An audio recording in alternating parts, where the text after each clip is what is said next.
welcome back. We have Tom Campbell back with us this week on the Magnetic Masculinity Podcast. And I want to talk today a little bit about our authentic alignment part of the Magnetic Masculinity Blueprint. And I want to talk about what I frequently talk about is pinpointing our most self-centered desires, our wants, needs, boundaries, and values.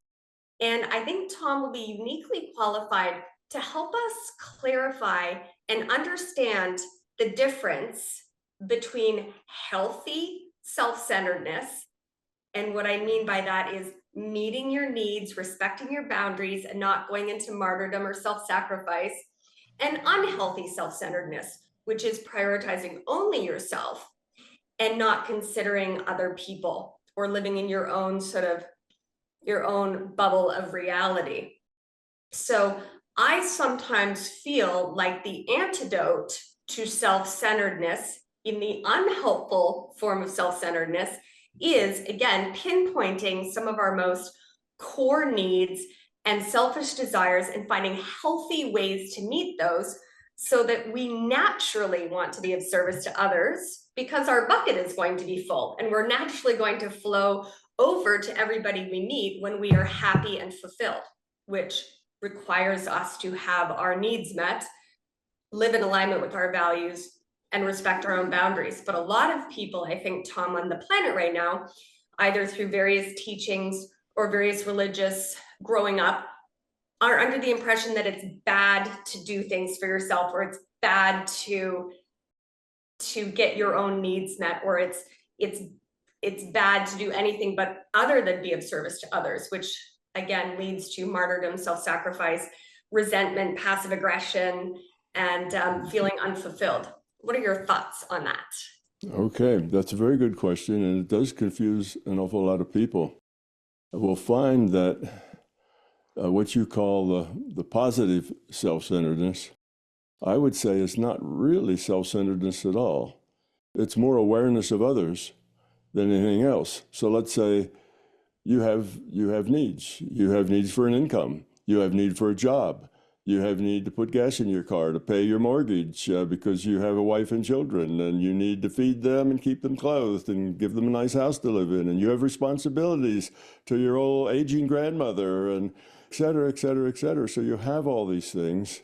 And the fact that you need to spend time on yourself to get those done, well, that's not just because it's spending time on yourself, but it's spending time on yourself to make you the person that can fulfill these responsibilities.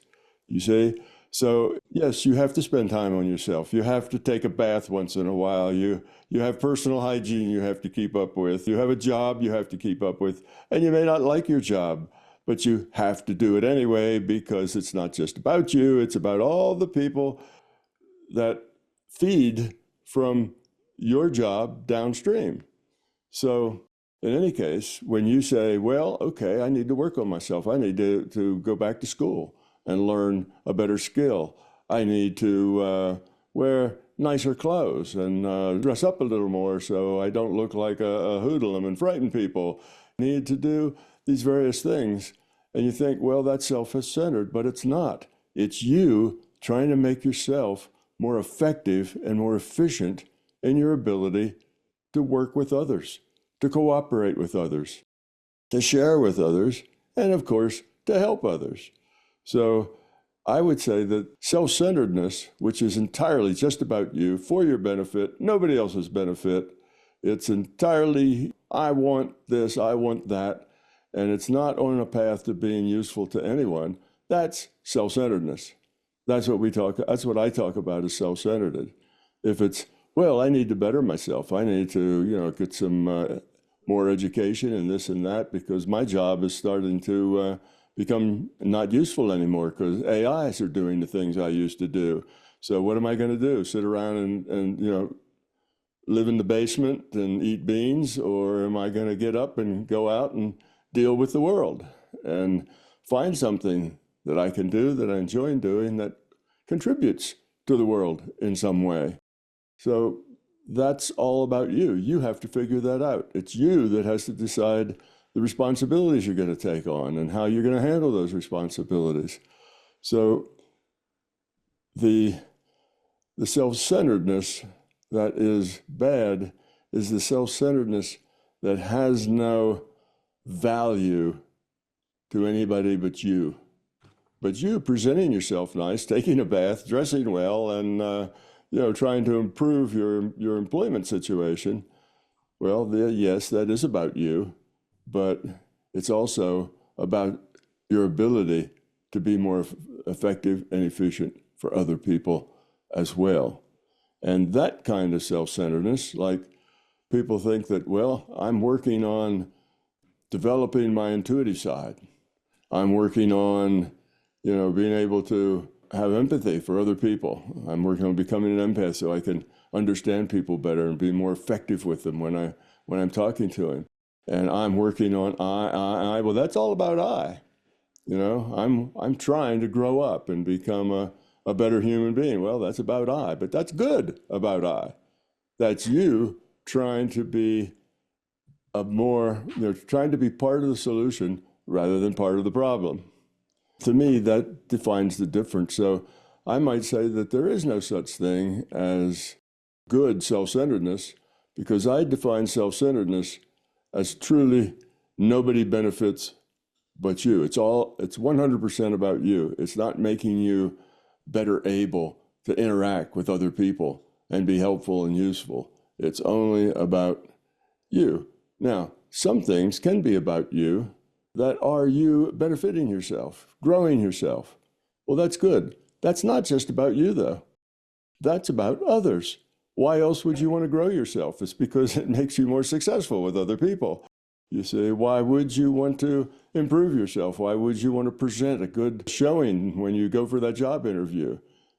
Why would you want to have a nice car? Because it's reliable and your wife and kids won't get stuck someplace, with a car that breaks down. So you'd say, well, that's self-centered, wanting to buy a nice car. Well, no, it can be very practical and very useful. It helps your life work in a positive way. And all of that is not self-centered, in my viewpoint. That's improving your ability to work positively with other people and be part of the solution rather than part of the problem. But if your self-centeredness is oh, woe is me, I don't have any good luck. Everybody does, nobody likes me, and I'm inferior, and you have all this negative stuff. Well, that's called self-pity. And that's probably the most useless state that you could possibly be in, is one of self-pity. And actually a very self-centered one. Yes, that's very self-centered viewpoint. That's all about you. And it's not creating a better person that's going to be more effective out there in the world and be part of the solution. It's about taking a person that could be effective and making them kind of spiral down into nothing more than a self-referential bag of discontent and unhappiness and sorrow and anger, and all of the negative things become who you are. So that's about the worst place you can go. But improving yourself to be a more effective part of the world, a more effective part of the society, a more effective part of your community and your family, that's it's about you as well, but I give that credit for actually being about other people. You're not doing it just for you. You're doing it for the value you get for it. And that value comes from the value it has to others. If you're working at a job, you're working at that job because of the value it has for your boss. And your boss is working at that job because of the value it has for his boss, and the value it has for the company, and the value it has for the stockholders. And everybody's working to help make the society work better and be friendlier, be more efficient in finding solutions and not, being part of the problem. So that's the way I would look at that. Yes, you should work on yourself. Make yourself a more effective person. Make yourself somebody who makes other people smile. Make yourself somebody who talks to their elderly grandmother and spends time with her because she's lonely. Go do those things.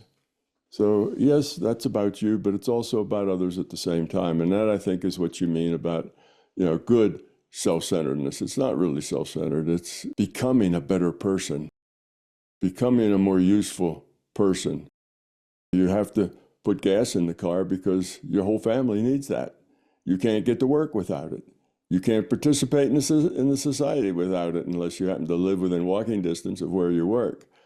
So yes, acquiring a vehicle, acquiring things, acquiring a nice house to live in, that will give your children an advantage in their own growth.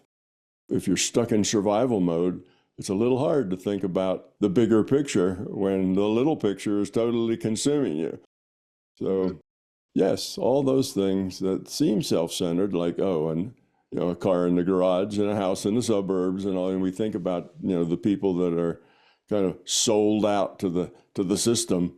Well, mostly they're struggling to make things better for themselves and others. So there's a positive, there's a positive tone to that. That's not all negative. Yes, they spend more time at work than they spend with their children, but that's the system we live in.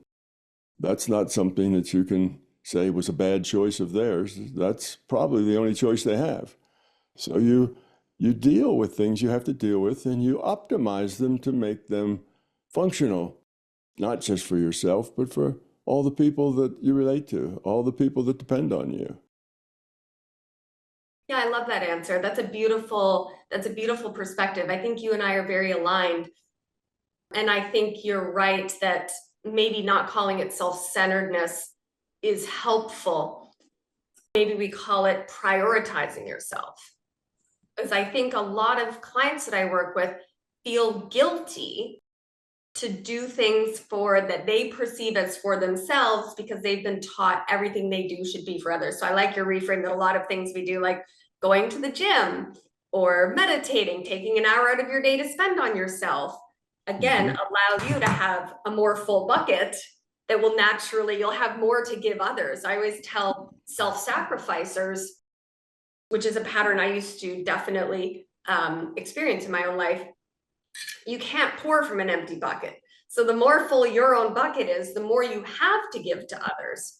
But I think that people often confuse putting yourself first or feeling like you're allowed to have your own wants and needs and desires, or it's okay also to want a really fancy car, or it's okay to want a new experience for yourself, or to want a vacation, or want to try new experiences that benefit you, because to your point, those things do actually benefit others in the system as well.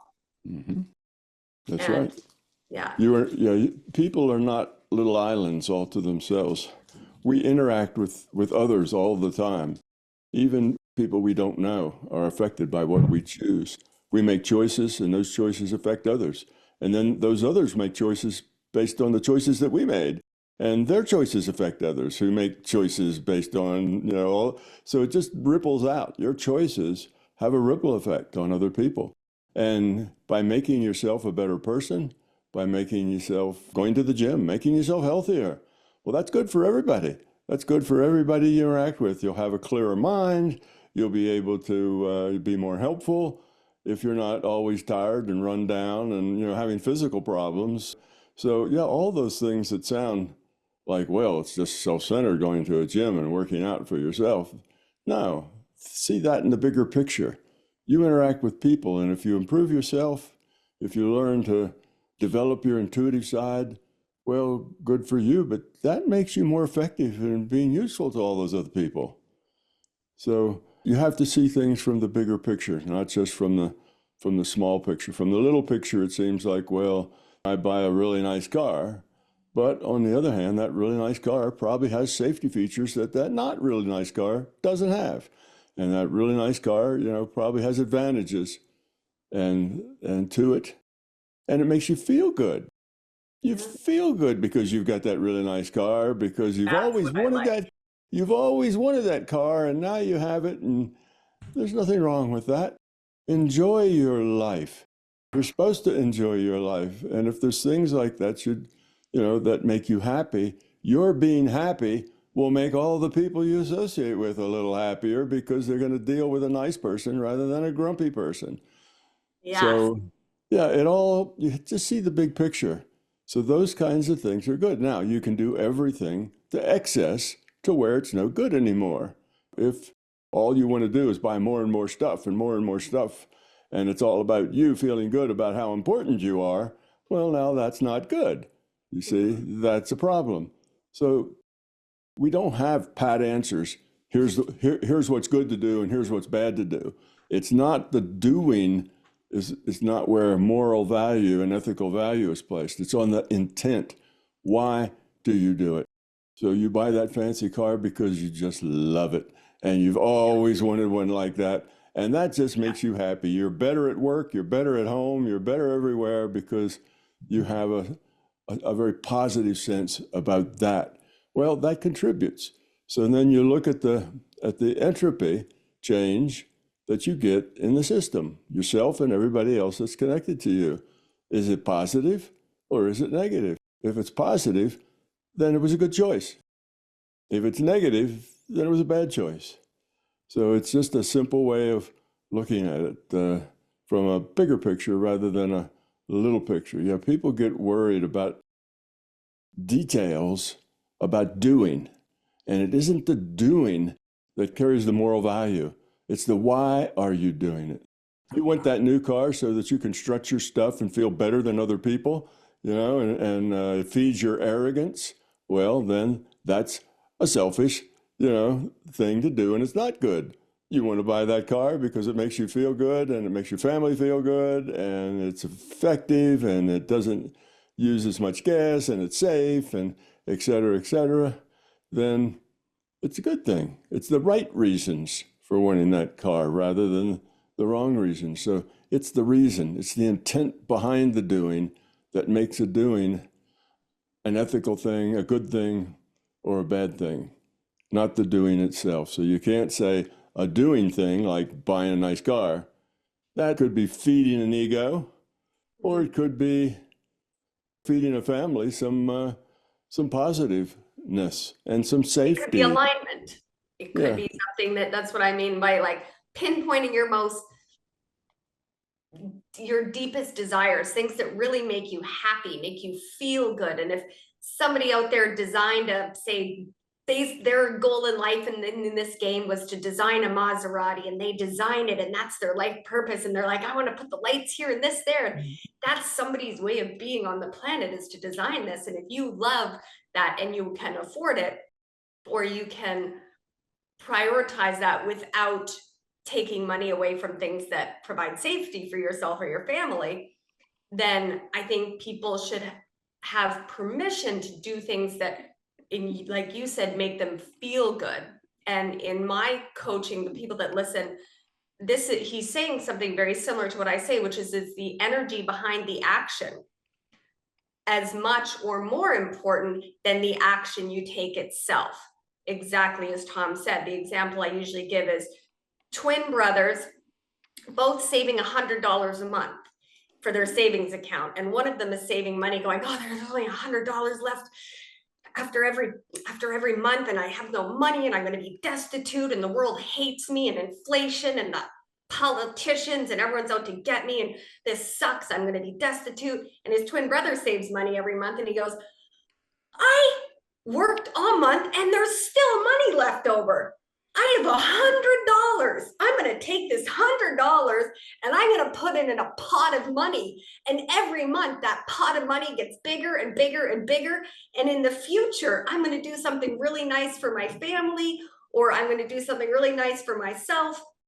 So I think Tom's exactly right. That's the example we sometimes use in this podcast of, it's sometimes the energy behind the action as much as the action itself. Are you doing this out of fear, or are you doing this out of love and authentic alignment, which is sometimes saying, this is something that I really want, or I'm really going to enjoy this trip to Costa Rica with my family, or whatever it is, it's going to make me feel good. And people who feel great are just nicer to be around, and people who are happy and don't feel that they don't deserve things tend to actually be more self-centered in their pursuit to never be self-centered. Does that make sense?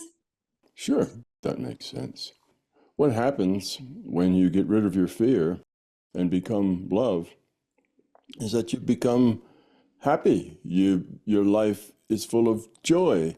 You feel satisfied. Life is good.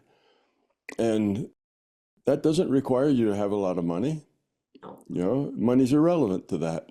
It's what's inside of you is what's important, not the resources you have.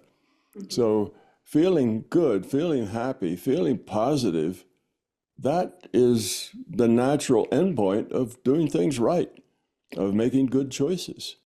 So to do something that makes you feel good, you have to look at the why did I do this? Oh, it makes me feel good because now I'm better than everybody else because I have this. Well, then that's a poor choice. Yeah. Makes me feel good because my family and I now will be able to do these kinds of things. The car will be reliable. It's been something I've wanted for my whole life and I'll be happier.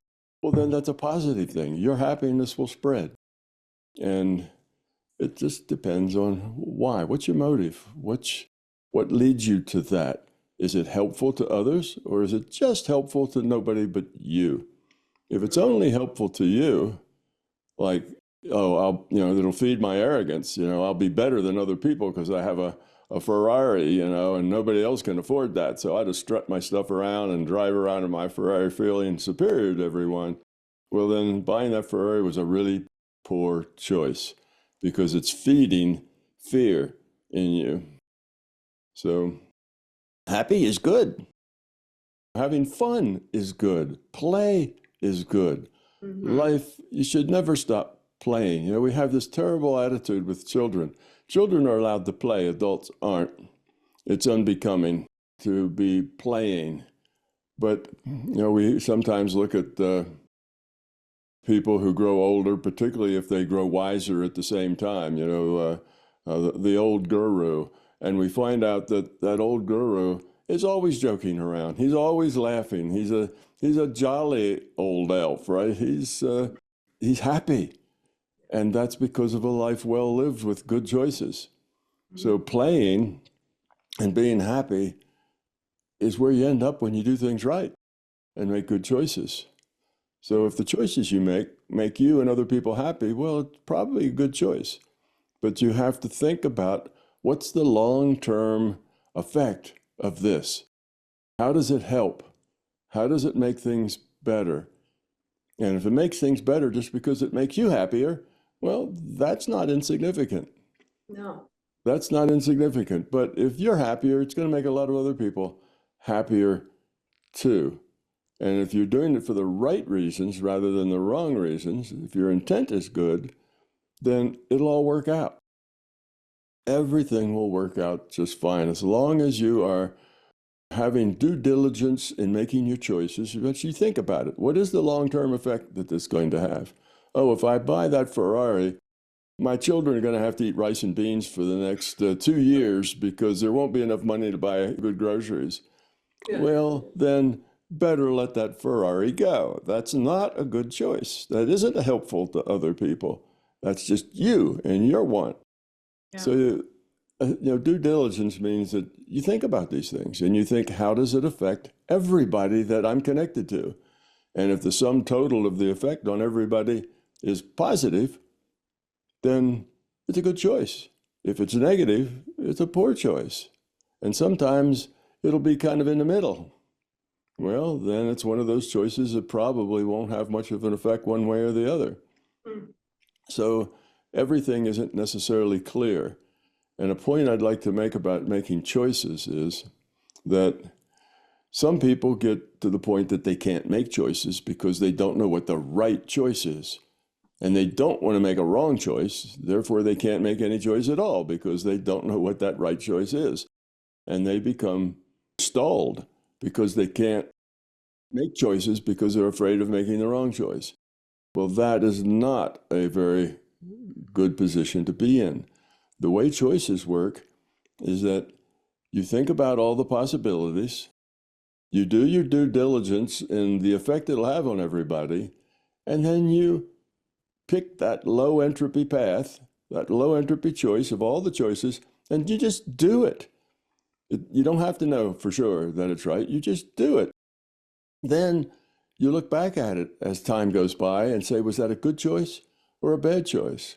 If it was a bad choice, then you say, well, why? What was it I missed in that due diligence that I didn't notice? That something that was going to really cause a problem and I didn't know. Why didn't I notice that? Yeah. And then you learn something. So the only thing that's bad when it comes to choices is that you don't learn, not that you make mistakes. That's how we do learn, is by making mistakes, doing things and seeing how they come out and learning from it. So always do your due diligence. Don't be afraid to say, well, I think this is the best path. Then do it. Just go off and do it. But stay aware of what the repercussions are. What are the consequences? And then learn from it. And as long as you learn from it, it doesn't matter that you made a bad choice. You're learning from it. And as you grow, your choices will just get better and better and better because you're learning from all the mistakes you make. And eventually, you're old enough to have wisdom because you've learned from a lot of choices, a lot of bad choices. A lot of bad choices. The bad choices are the good teachers. Yes. They're challenging. And if you learn from each one of your choices, then you are going to be a wise, happy person at the end. You can't help but be. If you don't learn from your choices, you'll make the same mistakes over and over and over again because there's some fear in you or something else that pushes you toward that bad choice, and you'll just keep doing it. So due diligence for every choice, and then look back at it and assess, was it a good choice or not? How did it affect other people? How did that come out? And how it affected all the other people as well as you is important. Learn from it and go on. So don't be afraid not to make a choice because you don't know what the right choice is. Just think about it, decide what you think is best, and just go do it and see what happens and learn from it. That's a much more positive way of approaching life. But a lot of people say, well, I can't make a choice because what if that's a bad choice? What if that's a self-centered choice? What if that is, and we stew over it. Don't stew. Take your time, study it, think about it, then just go barge forward into life with your choice and learn. I think that's a really good point. And I definitely work with a lot of clients who either struggle to make a choice, they get stuck in the over analysis. I work with a lot of men, a lot of left brain men, and they're like, and they will spend too much time in that. Or another thing that I see is people who make a choice that turns out to be suboptimal, and they get that feedback, that expanded awareness from the feedback or the effect of that choice. And then they use that as a reason to beat themselves up or live in regret. Yes. Oh, I should have done this. I should have married Sally, but I married Susie. I should have taken this job, but I took that job. And I sometimes work with clients who are ruminating on a decision that they made 25, 30 years ago. Or they turn into, depending on what their pattern is, what their particular entropic pattern is another one is thinking, I'm a bad person because I made X, Y, or Z choice. And then I realized it impacted Bobby and Jimmy. So those are both things that people struggle with. What would you say to those? Well, the idea that you beat yourself up over the mistakes you made is just silly. It's just non-productive. You make mistakes. Mistakes are really valuable for one thing, and that's to learn. So you don't make the same mistake again. So every mistake you make is a lesson. It's a teacher. It's somebody, it's a situation where you come out of it better. So you see, there's no way to lose. There's a choice. You don't know what to do. You decide to do this. You do it. Now, two things can happen. One is you can make a mistake and learn from it. Then you're better off. or you don't make a mistake and you're better off. So you see, making a mistake is not a problem. Not learning from the mistake you make, that's a problem. But making a mistake is not a problem at all. So you look back and you say, oh man, did I make a really bad choice there? Rather than sitting around feeling sorry for yourself about how you made this bad choice and disliking yourself for making that bad choice, learn from it. Why did I make it? What led me to that? And maybe it was just because you don't have a crystal ball into the future and you just didn't realize what other things were going to happen. And there's no way you could have predicted that. Well, then that's life. Okay, it was a bad choice, but there was no way for you to know any better. No fault. Move on with your life. Yeah. So it's, you have to learn from your mistakes. But when you make a mistake, that's not oh no, I've made a mistake. It's horrible, poor me, or woe is me. I'm an awful person. It's why did I make the mistake? And you may learn something valuable, or you may find out that, well, it was just life. Stuff happened. There was no way I could have known that it was going to turn out bad like that. I did my due diligence, and it just, all sorts of things happened that I had no idea they would, and it turned out really bad. Well, next time I'll try to maybe look farther into the future, but that's life. Sometimes, you get the bear, sometimes the bear gets you. It's just life. You accept that. Sometimes things won't work out. Sometimes you just happen to be in the wrong place at the wrong time, and, stuff happens. It isn't good. You get a flat tire, you catch a disease, these things happen. Mm-hmm. The point is not so much what happens, but how you deal with it. So rather than trying to manipulate the future to be the way you want it, let the future be however it is. And all you have to do is make the best choice you can make and move on and learn from it. Then you will optimize your life, and in 10 or 20 years, you'll be wise. You will have learned a lot, and you will be a much better, more highly grown person. Those are the two key things. Learn from your mistakes what there is to learn, and revisit them sometimes and say, oh, okay, now I'm smart enough to know how it is I messed that up. So learn from them, but don't feel bad about them. Everybody makes mistakes. Mistakes is how we learn. If everything happens to us and it's always perfect, imagine being in a world where everything just worked out and it was always perfect. You wouldn't learn anything. At the end of that lifetime, you'd be right where you started. You would have had no challenges. Boring. And it would be boring. Nobody would want to come here and play.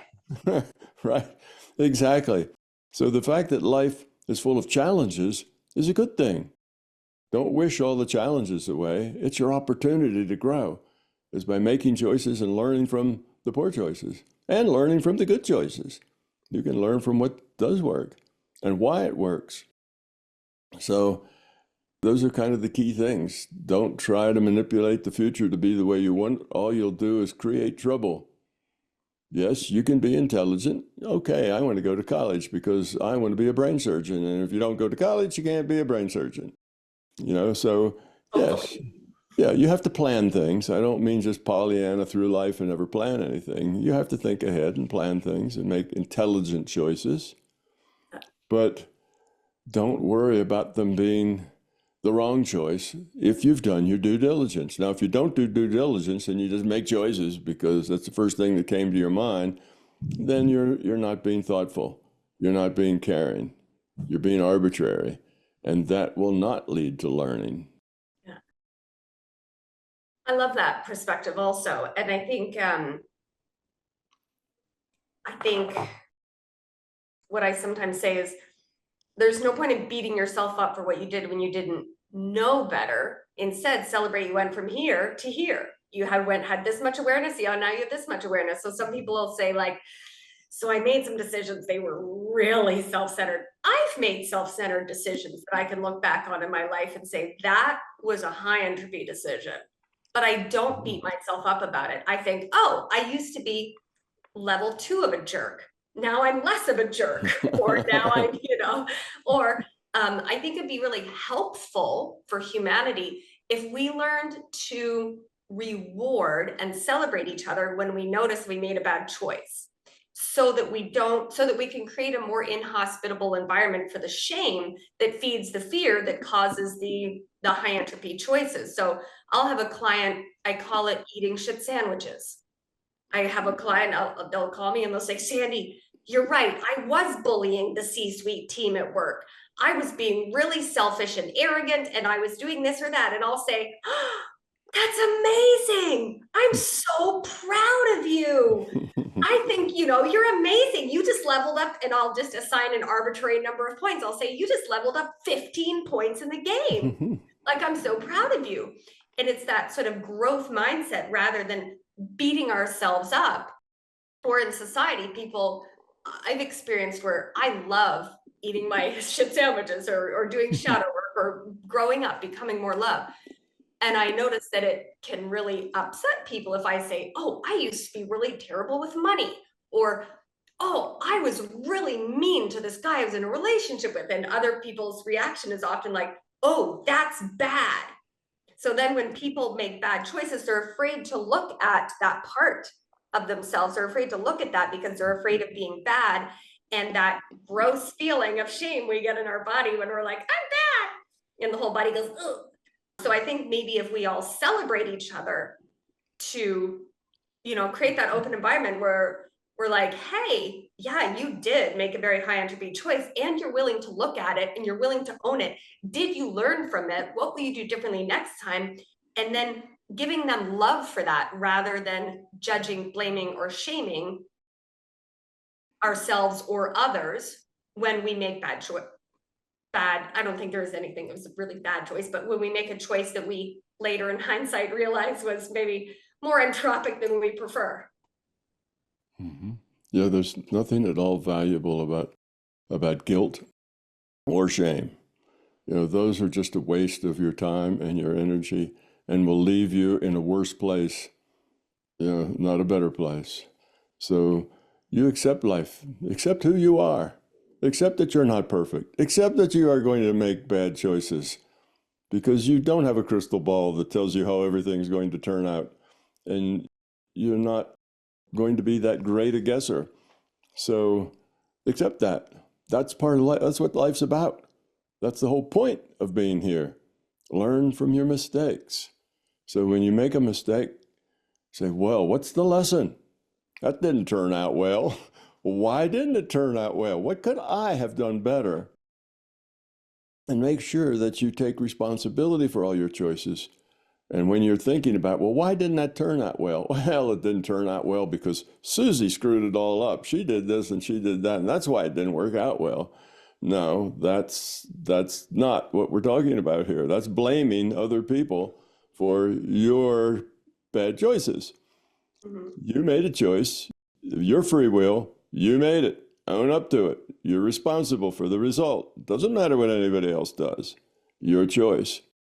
And those other people have to be responsible for their choices and what they did. Mm-hmm. So other people make bad choices, which made your choice turn into a bad choice. Well, there's no penalty in that. That's just life. Things happen. You're not the master of the universe. Other people are out there acting and doing, and it's going to affect you. You can't control your life. And as much as you try to control your life and what happens to you, you will cause yourself problems. You will get in your own way. You will make bad choices. You'll trip over yourself. It's much better to just let life unravel the way it does. You do due diligence, make the best choice you can, and then you let the chips fall wherever they fall, and then you learn from it. And sometimes there's not much of a lesson. It's like, well, I thought I did everything pretty well, but it just didn't work out. Oh, well, life's like that sometimes. Now, let's get going on the next thing. But shame, guilt are dysfunctional. They serve no useful purpose. And if you spend your time in those two things, then you usually make yourself worse, because you'll start to feel bad about yourself. When you feel bad about yourself, your ability to be useful to others goes to zero. It diminishes your ability to be useful to other people if you feel bad about yourself. So, that's just the way life works. It's also, if you have fear in as much as you have a lot of fear, you have a lesser capacity to love. So if you're really, really full of fear, your capacity to love is maybe only that big. If you are full of love and don't have a lot of fear, well, your capacity to love is that big. So everybody doesn't have the same capacity to love. Everybody has the same potential. Everybody has the potential. But the capacity, you have to earn it. You have to live it. You have to grow to have it. And you do that by getting rid of your fear. So many people are just loving as much as they can. But as much as they can is about that much, because they have fear. The fear creates self-centeredness. The fear creates ego. The fear creates beliefs. And all those things get in the way of making good choices. So life is really very simple. Just do your best, do your due diligence, make your best choices, and go on and learn and have a good time. Laugh, joke, have fun. That's what life is all about. Don't take yourselves too seriously. You're a work in progress, and that's okay. You don't have to be perfect. You just have to be who you are, and you have to learn. That's all. Being perfect is not a requirement. No, and it's not helpful. And I think you're right. I think if we could summarize that for people, be kind to yourself, because the kinder you are to yourself when you make mistakes, the kinder you'll be to other people when they make mistakes. And we won't keeping up the shame and guilt and judgment and projection and all of those fear circles. So be kind and be accountable. So you still want to be accountable if you've impacted somebody else negatively with your choice, but just be kind to yourself. And I agree that my grandfather died at 98, transitioned back to the non-physical, and his quote was, "Always maintain a keen sense of the ridiculous." So I always keep a sticky note right here that reminds me, you're ridiculous. So it just reminds me that I am ridiculous. And then I don't take myself too seriously. And the thing is, the more you get your needs met, the more happy you are, the more choices you make, the more forgiveness, or I don't even think forgiveness is the right word, because forgiveness implies something different. The more compassion and kindness and lightheartedness you have, the happier you'll be. The happier you are, the more happiness you'll spread to others. And even when things that are quote unquote bad happen, you just won't mind. People think that sometimes my life is perfect, or maybe your life is perfect. And, they're like, you're happy. And I said, well, I'm happy most of the time, but it doesn't mean that nothing unpleasant happens to me. I just don't mind very much when it happens. I make mistakes all the time. That's how I learn. I know how to do what I do because I've failed at it 336 times, and that's why I'm better at it. Somebody who's not willing to try and not willing to fail, or doesn't give themselves the room to make experiences, is going to get stuck at whatever level they're at, which is probably just not as much fun. Yes. One of the main fears that creates problems for people is that when they don't know what to do and they're not sure of themselves, particularly if they don't like themselves or don't feel real competent, then they pick a strategy to deal with that. And strategy is called, if I don't play, I can't lose. So they stay on the outside. They don't get involved. They go to the back of the room and just wait and watch. They don't get connected. Because if they don't play, they can't lose. If they don't get involved and don't get connected and don't get drawn into this, then they can't lose if they just stay on the outside. But the fact is that if you don't play, you always lose. Mm-hmm. You can't win if you don't play. That's true. That is not a good answer to say, well, I don't want to make mistakes, so I just won't make many choices. I'll just stay out on the outside. I won't join. I won't get into any more romantic relationships. I won't do this or do that, because there's always heartache and there's problems at the end of it, and it never seems to work out. So I just won't play. Mm-hmm. That is a terrible choice. You're taking yourself out of the opportunities for growth, which means you'll just sit out there on the sidelines, learning nothing, being unhappy, and mostly degenerating. So That's a trap. Don't try I that. definitely tried that strategy when I was younger. Mm-hmm. Yeah, lots of people try that strategy. It's a very popular strategy. It is. When something goes wrong and you don't like it, you just back out and say, well, I'm not going to get caught in that anymore. I'm just not going to play in that game. And you withdraw and you refuse to go there. And that is a big mistake. It's a trap to get in. If you don't play, you always lose. Mm-hmm. You lose the opportunity to grow and to learn by not connecting and not interacting. You know, a lot of people feel that way about relationship. They're afraid of relationship, afraid that it's going to go bad. This is too good to be true. And because of that, they pull themselves out. They don't dig in deep to that relationship. They keep it very shallow and so on because they're afraid of where it might go. That fear is what drives relationships to dysfunctional ends. Yeah. It's the refusal to play, refusal to get in there and just mix it up. And yes, it might be painful. It might work out poorly, but it might work out wonderfully too. Yeah. But however it works out, you'll learn something. You'll come out the other end a better person. And when you don't play, you just stay the same. You don't have any growth potential. And that will make you very unhappy, more unhappy than if you play and lose. Yeah. At least if you lose, you can find out why and make choices better and learn from it. Don't be afraid to lose. Don't be afraid for things to go wrong. Just get into them, have a positive attitude, and accept whatever happens is what happens. And if that blows up, well, then you have another adventure waiting for you right after that.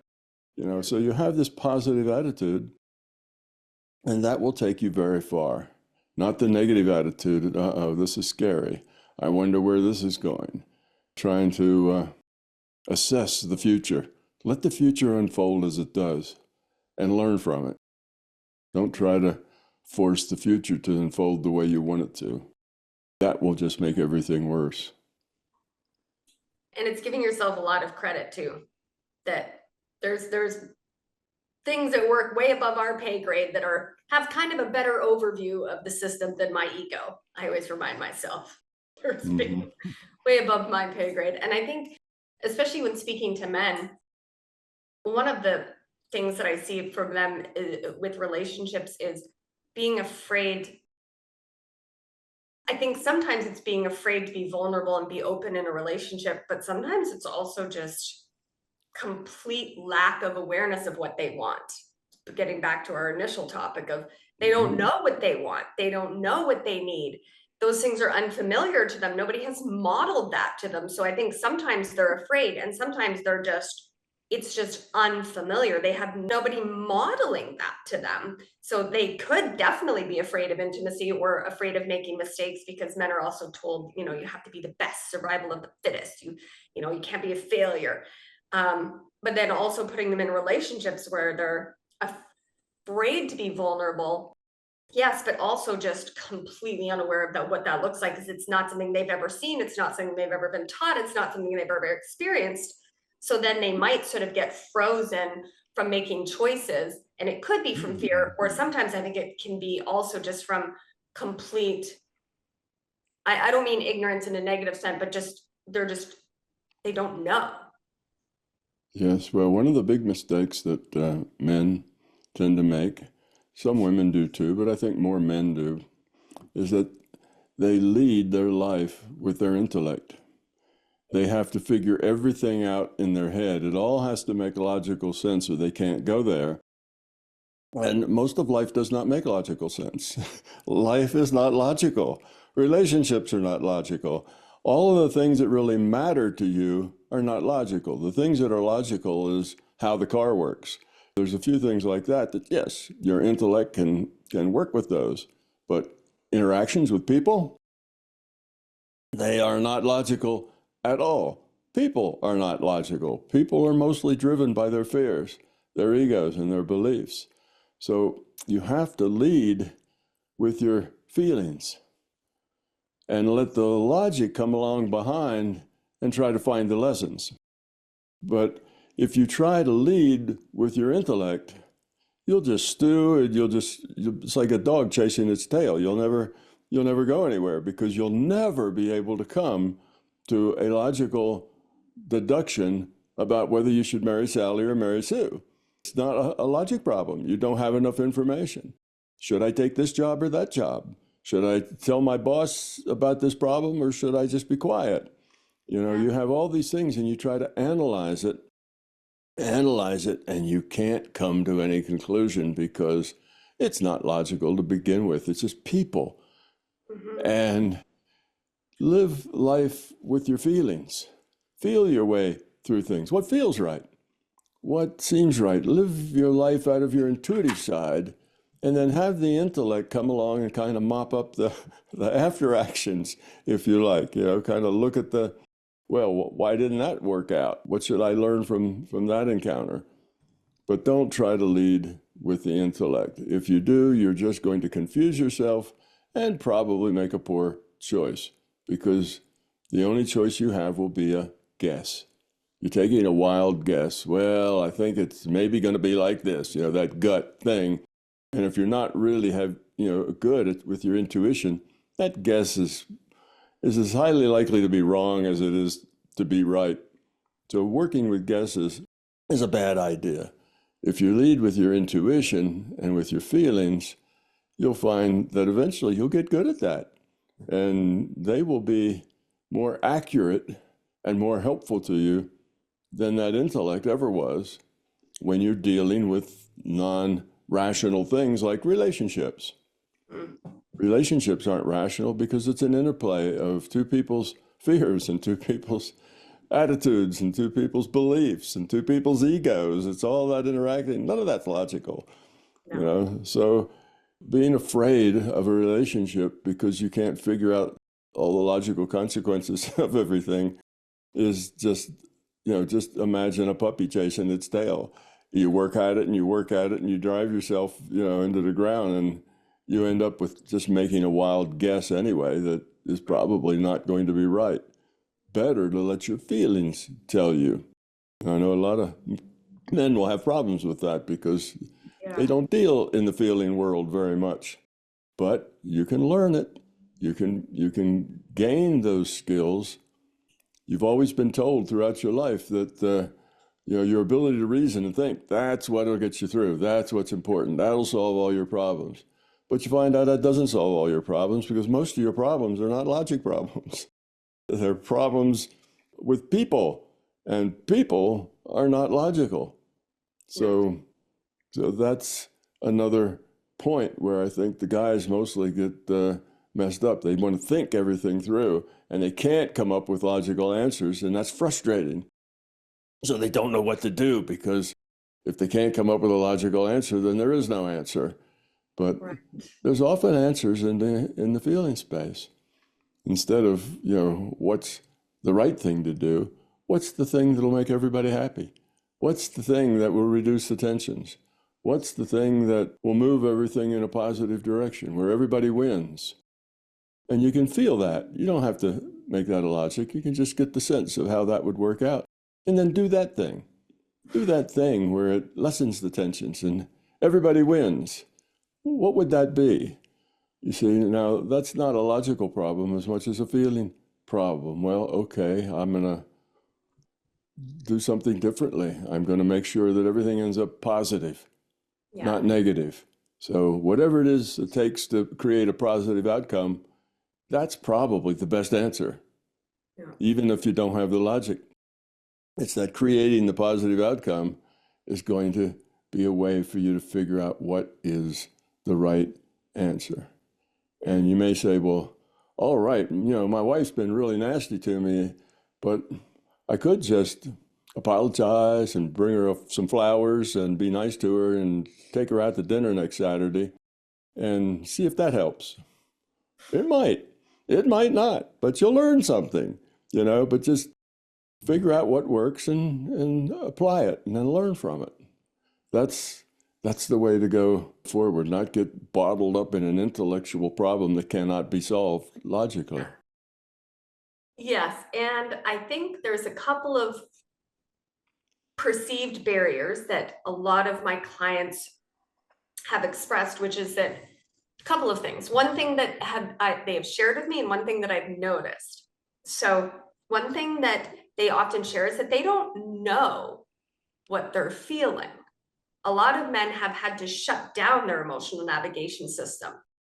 Another barrier is that I think at some point in people's journeys, it can be hard to differentiate between the feelings, desire, and what feels right that's authentically aligned to you versus what is familiar. Like people that are used to abuse and assault and trauma will get around somebody who's going to invalidate them or not appreciate him, and he's going to feel right about going into a relationship with her. Or they'll say, oh, I'm following my intuition. My intuition is telling me to quit my job, leave my family, and go travel around Belize and study monkeys. I don't know. So I think the questions are, how does a man learn to identify his own feelings, and how does he tell the authentic feelings from the familiar trauma patterns? Or people are often attracted to other people that are familiar, not necessarily what's actually going to make them feel good long term. Yeah, but what passes as feelings are often generated by, shall we say, misunderstandings, generated by what the person would like to have happen, what they want to do. Some of it's generated by the self-centeredness. You have to, when you use your intuition, it's not guessing. It's opening yourself up as much as you can to the bigger picture and just feeling the connectedness between things and seeing if you can't see it from a higher level. You know, Einstein made this statement about you can't solve a problem from the same level from which the problem exists. You have to get above that level where the problem exists in order to solve the problem and see it. Well, that's kind of what I'm talking about. You know, that's where the intuition comes into play. It can take you above the level of where the problem was created so that you can actually see a solution to it. And one of the answers that you're very likely to get is that you are part of the problem. You're not necessarily the whole problem, but you're a part of the problem. And just seeing that perspective can help tremendously to solve the problem. So getting that what unbiased look from the bigger picture is what your intuition can provide for you. But don't confuse intuition just with feelings. That's a lot of feelings are guided by your fear. Your feelings are guided by your ego. They're defined by your beliefs. Yes. And now you're making your choices based on things that are all negatives. And you almost certainly will end up with a poor choice. So if you just look at things and say, what would help solve the problem? What could I do? How could I be to make this problem better? And give all the possibilities there. I could admit that, you know, I'm intransigent and refuse to, you know, to work with other people and do what they want. You know, I always have to have my way. And that seems to be the problem here. You know, people are pushing back about my way. Well, you have to get to a point above where your ego and your fears are in order to see that. Otherwise, you'll never see it. You'll be blind to it, completely blind to it. So it's an old Pogo strip. That was a comic strip a long time ago. And the end of this particular strip was that we have seen the enemy and they are us. That's the way it works most of the time. You'll find out that, you know, you can only change you. So what can I do differently that'll make the outcome be differently? Not what do other people have to do to make the outcome come out the way I want it. See, that always ends in failure. But it's what can I do differently that'll make the outcome be better, given all the people that are involved and how those people are. Well, then go do that thing, even if that means you're going to have to, what do they say, eat some crow, you know, whether you you're going to give up some of what you know is the right way. You're just going to have to let it be the way that it is. Other people are involved, and your way's not always the right way or the only way. There may be 10 ways that are all about equally good, but you're only aware of one of them. So anyway, that's what the intuition will deliver to the problem. It'll deliver these higher level viewpoints that you have, where you actually just see yourself as an actor, not as the one who is right, but as just an actor in a bigger problem. And say, well, what could I possibly do that would make all this better? Maybe I should just acquiesce and do it Jane's way. That would solve the problem. Well, then what's the downside of that? And if you really are honest with yourself, there's probably very little downside with that. Oh, it wouldn't be as optimal as my way. Yeah, well, so what? What does that cause? What's the lack of optimization? What's the result of that? Yeah. Is that going to be a really, really big problem? Or is it mostly your ego that's, involved? It's the kind of thinking you have to do. But if all you do is come out with your intellect, try to solve the problem intellectually, you'll just confuse yourself, and you'll probably come up with a very poor choice. You have to get in deeper. You have to see it from a bigger perspective. And none of that is intellectual. Seeing it from that bigger perspective is not an intellectual thing to do. It's a thing that you do in feeling space. It's a thing that you do while you're meditating. It's a thing that you do when your mind is clear. And that is a kind of a way out of a difficult, intractable situation. What could I do to make everything flow again? And all right, it might not be as good as if it went my way, but would it still be okay? Would the world still turn? And everybody would still get along, and life would go on? Then let it be suboptimal. So what? If you really knew the truth, your way was also probably suboptimal from some perspective. It depends on the perspective. So let people do it their own way, not the way that you know is the best way. That's another good lesson, to let people express their free will and how they want to do things, and you just go along with it. You don't have to fix it. A lot of things aren't broken that you try to fix. A lot of things would just go on. Even if you weren't there, they'd just keep on going on, and they'd be just fine, But you insert yourself and feel like, you have to fix it. Well, that's a thing that gets in the way more often than it's helpful. That's ego. And yeah, I suppose. So then it's something that I have a hard time reverse engineering, because it's something that's very natural to me to zoom out, zoom in. And even my husband, he says, how do you do that? I just look at things from every single person in a situation's perspective.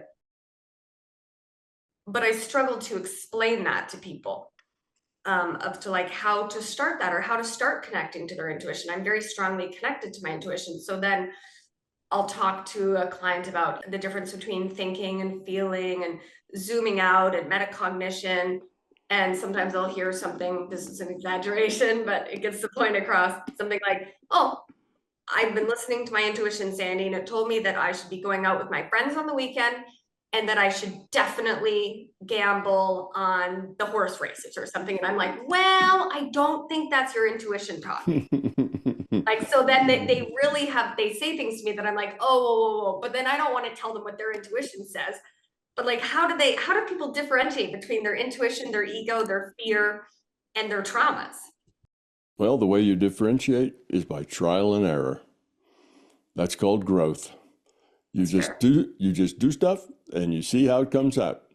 And if the stuff you do is like, well, I'll start from the assumption that I'm always right and my idea is always best. All right, that's an assumption.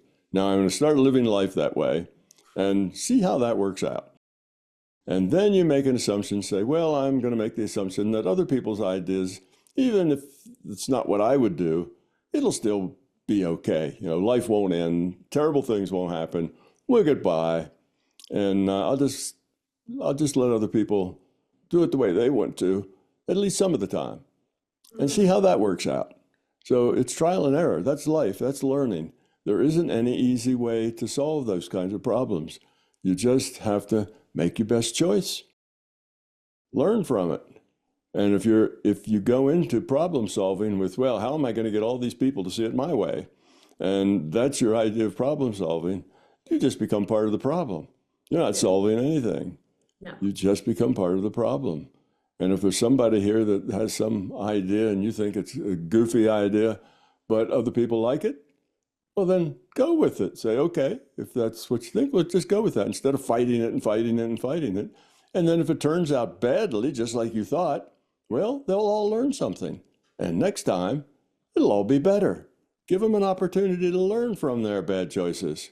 Don't feel like you have to save everybody from their bad choices. You see, let people learn from their bad choices. So just letting the thing go is often a good answer when you can't convince other people that your way's a better way, then let it go. If it turns out that it falls on its face, well, that's good. It's okay. They will learn. Say, well, that fell on its face just like I thought it would. But you don't tell people, I told you so. That's not good. They'll realize it. And you just have to let life unfold the way it does. You can't be the boss and fix everything. Let other people have their way. It will work. They'll learn, you'll learn, and everybody will be better off. But but I know that isn't going to work. That's a bad idea. So I'm going to fight and fight and fight and fight. And all the dysfunction you cause with that fight and fight and fight isn't worth it because you keep people from learning. Yeah. All these people you're working with, they have to learn from their mistakes too. You have to let them make mistakes or they can't learn. Definitely. So be gracious with your omniscience and always being right, because everybody thinks that they're right. Every side of every issue, of every argument, the people in it all think that they have the better way. Yeah. Well, let that, sometimes you can fight for your way, but you have to know when to quit. When you trying to help is actually not helping. And then you just keep your mouth shut and let it unfold however it unfolds. Not fight to the death for every issue. Yeah. That's an ego issue. People want to be seen as the one who got the right answer. But better to let it play out. So trial and error is how you learn from everything. You make choices, you see how they work out. That's the only way. You can't get it in a book. A book will give you intellectual knowledge, but it won't give you wisdom. No. You can learn a lot of facts, but you won't learn facts about how to deal with people because people aren't rational. You can't deal with people with facts. You got to deal with people because they have fears, they have emotions, they have ego, they have beliefs, and you have to deal with all that in a positive way. And the idea that I know best and I'm trying to try to help you see the right answer, and that's generally not a good thing to push. It's not bad to start with that. You can say, hey, here's my opinion, but if that doesn't seem to be catching on, then just be quiet and let it go wherever it goes. Everybody will learn, including you. Yeah. Yeah, absolutely. I agree. I think sometimes, I don't think that there's ever one way to do anything. Mm-hmm. I really don't think. I think I'm always like, well, you could do this, you could do that, or you could do something else I haven't thought of yet. Here's 10 options. Pick one. I think, I'm a big fan of having your own cause and effect, I suppose. Well, you can actually gain credibility, let's say, in an office environment by telling people and saying, well, if we do it that way, I think this and this will happen. And if we do it this other way, I think this will happen. And I think the best way to do it's like this.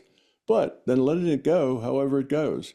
And if it turns out that what you said is what happens, now you don't have to tell them so. Oh, I told you so. That'll just make them annoyed with you. But if you don't say anything, eventually they'll realize that you're the one that gets the right answers. And when something comes up, they'll ask you. And they'll tend to go with your answer because you have a good record of getting good answers. But the way you do that is to let other people fail, let them see the results. You can point out what you think, but then let it go. What people have is they point it out and then they want to fight to the death to get their idea there. And that's false. You'll do a lot better. And people will start seeing that you're the one with the right answers because you explained it. And sure enough, that's the way it came out. And that's how you get leverage, not by browbeating everyone to agree with you. That just makes you a jerk.